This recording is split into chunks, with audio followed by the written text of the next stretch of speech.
I'm Logan Crawford, and right now on GBM, we're talking to a terrific author. His name is Benton Savage, and he brings his extraordinary life journey to the written page, weaving his diverse experiences and deep reflections into powerful storytelling. From poetry to novels and now memoir, his work continues to explore the intricacies of identity, resilience, and human connection. His latest release is called Wrong Side Out. It is a raw and unflinching look, offering readers both honesty and hope. We're delighted to have this very talented author join us here today. We thank the team at Atticus Publishing for helping us put him on TV today. And we ask viewers like you to support authors like him by subscribing to our channel and by purchasing his amazing book. The links are below this interview. Benton, thank you so much for joining us here today. Yes, sir. This is quite a book. It's quite a journey. Talk to us a little bit about your diagnosis of bipolar disorder and its manifestations. Well, the irony behind this book is that I wrote it in 2010 when I was diagnosed as bipolar, and I was diagnosed as schizophrenic in 2020. Hmm. So this book was written thinking I was bipolar, but this is not necessarily a memoir. It is a memoir in a sense, but it's more about just what goes on in your mind when you're off your medication, whether you're bipolar, schizoaffective, or schizophrenic. It's just bizarre thoughts, and it really goes straight into the mind. It's not so much a reflection as is real time how crazy the mind can get. How have meds helped you? Oh, yes. Yeah. I cannot function without meds. I've been hospitalized at least 5 or 6 times. And one of the last times I was hospitalized, I wrote this bipolar experience one. But no, medication is the only way to go for me.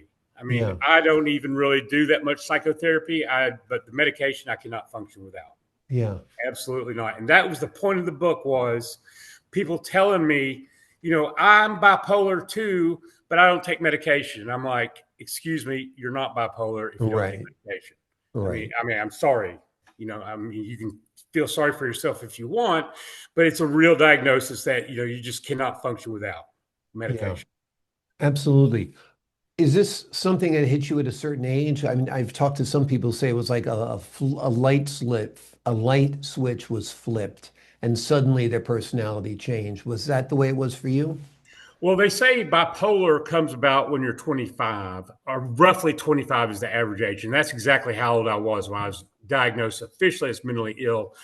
But I've been on medication for mental health issues since I was 8 years old. Mhm. And I took them off and on until I was 25, when it became obvious that I had to take something to function in the real world. Mhm. And as far as having schizophrenia, that came later? I think I wasn't that open with my psychiatrist. I think I had it the whole time. And I think if you read that book, Yeah. Wrong Side Out, the bipolar experience, I have a friend that's bipolar, and he said he read it. And he said, you're not bipolar, right? And I said, I know. I wrote it 15 years ago and I thought I was bipolar. And he was like, and he's bipolar. And Mhm. he was like, those are not the symptoms of a bipolar person. So it's kind of ironic that it's called the bipolar experience when it actually is the schizophrenic experience, Yeah. schizophrenic with OCD experience. Yeah. You're able to work and have a productive life. Tell us how you're Yes, I have able my to own juggle business. I have that. a vacation rental business. And I've written several books, a couple other books that have been published, but I have a vacation rental business based out of Fort Okaloosa Island, Florida, manage short-term vacation rentals, Airbnbs, VRBOs, and that kind of Mhm. thing. Yeah. How has your personal journey with these challenges shaped your voice as a writer? I just try to be as honest as I can as a writer. That was the whole point of that book, was just to be as honest as I can. It's very embarrassing at points, I would say, but it's just so raw and just tells exactly what's going on in your mind.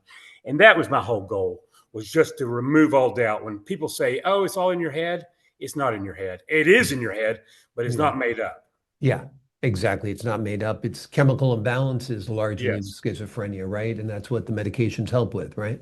And most people are coming around to that. But, 25 years ago when I was first diagnosed, people are coming around to it. It gets better every day, but still people don't believe it because they don't understand it. Yeah.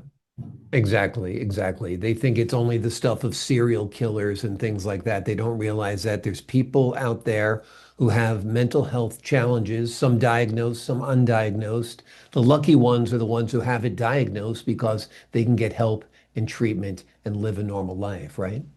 Well, the one thing I would say though about the diagnosis, like I was comfortable with my diagnosis of bipolar for 20 years until they was told differently. So I would recommend anybody who's got a diagnosis and they're not functioning quite as highly as they think they can or should be to question your diagnosis, question Mm. your medication, and question your diagnosis. Because I was I lived in New York City for 10 years. I saw the best and brightest, and they thought I was bipolar. And now I'm on different medication. I'm schizophrenic and completely functional. Mm. And I was kind of functional beforehand, but Yeah. Do you find writing to be a form of therapy or understanding for you? definitely, definitely. Yes, I've written quite a bit of stuff. I wrote another thing that's coming out soon is 60 days of sobriety. My first 60 days of sobriety. I've had some substance abuse issues, and I Mm. did like a 60-day diary entry, and it's going to come out as a book as well. But it was very helpful with my alcoholism, Yeah. which I still battle to this day. But it was very helpful to write about what my feelings were every day. It was great. And alcohol was likely self-medication, right? Certainly, somewhat. Yeah. You know, yeah. I mean, it definitely helps. I mean, Yeah. or hurts. Yeah, exactly. One of your books, Fortune Cookie, has risen to number one in Amazon's poetry category. That must be quite exciting. Tell us a little bit about that book. That book was, it actually reached number one on new poetry bestseller for Amazon in August of 2024. And that means a new published book means a book that came out in the first month. And I had a really aggressive publisher, and he got me up to number one for a couple, 2 or 3 days on Amazon for the month of August of 2024. It was originally poetry that we shortened into like fortune cookies, Mhm. like fortune cookie pattern. And so they come off as like better than fortune cookies, but fortune cookie style poetry. Absolutely, absolutely. And you also have written a coming of age novel called Free and Satisfied. Tell us about that. Yes. Free and Satisfied is a book that I started writing it the day I moved down to Fort Walton Beach, but it's actually set in Memphis, and it's about the basic premise is it's about a guy who is traveling, and he kind of has love at first sight for a woman at the front desk who's a black woman. And Mhm. it's set at the Peabody in Memphis, Tennessee, which the Peabody is a very famous hotel in the South. I don't know if you've heard of it, but it's Mhm. got the walking marching ducks, and they've been on Johnny Carson and that Yeah. kind of thing. So I met the girl at the Quality Inn in Fort Walton Beach, but that's not going to qualify as a good story. So I moved over to the Peabody, which is a great hotel, and Wonderful. it's completely fictionalized. I didn't know the girl more than a week. Yeah. Oh, it's fascinating, fascinating. Talk to us a little bit about Wrong Side Out. The significance of the title. What does that mean, Wrong Side Out? Well, the wrong side out means that you're talking about things that you should not be talking about. You're Mhm. expressing things inside you that people don't want to hear about, people don't want to see about, people just don't need to know about. And when you're bipolar or when you're mentally ill, you have a tendency to express your feelings inappropriately. Mm. So that was the hence wrong side out. What do you hope readers take away from Wrong Side Out? I just hope they realize that if they have a loved one or a friend that they are really suffering, if they are as mentally ill as I am, they are really suffering and they cannot function without medication. And the worst thing you can say to a person is, I'm bipolar as well, but I don't need to take medication. Yeah, I just cut it out. And I hear that to this day. And that's why I wrote the book yeah, was, you don't think I need to take medication? Read this and tell me I don't need to take medication. right. People have ups and downs. It's much different than bipolar. It's much more extreme. And like you said, you've got another diagnosis now of schizophrenic or Mm-hmm. schizophrenia. And I imagine understanding your condition is helpful because it basically gives you peace of mind, what you're dealing with, what you're coping with, what you're going through, right? You're exactly right. I was very angry when I was diagnosed, when I went 20 years diagnosed as bipolar, and then I was diagnosed as schizophrenic, Yeah.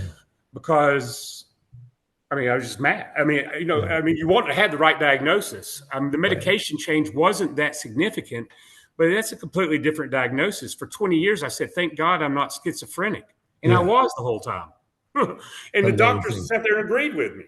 And I was like, that's why I'm saying, if you're struggling and not doing as well as you think, and you're mentally have a mental health diagnosis, question it. Yeah. Question the medication, question your doctor, question your diagnosis. It's Yeah. very important to get the right diagnosis just to get it straight in your head.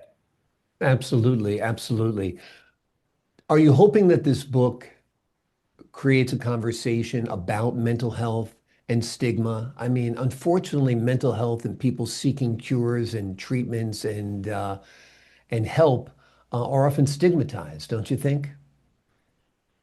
Yes, they are stigmatized, and I'm a very unusual that I hang my mental health on my sleeve, and Hmm. that I tell people that I'm mentally ill in hopes that bring awareness, because I'm always been fairly functional, but I'm very open about it. And most people are like, I can't believe you told me that. And I'm like, well, if you want to be friends with me, you got to kind of know this. It does come up.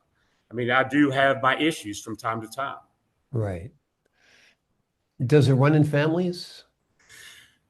Supposedly it does, but I don't have a history of mental health issues in my family. And my mom, yeah, no, I don't have a history of it in my family, but yes, it does, supposedly. Yeah.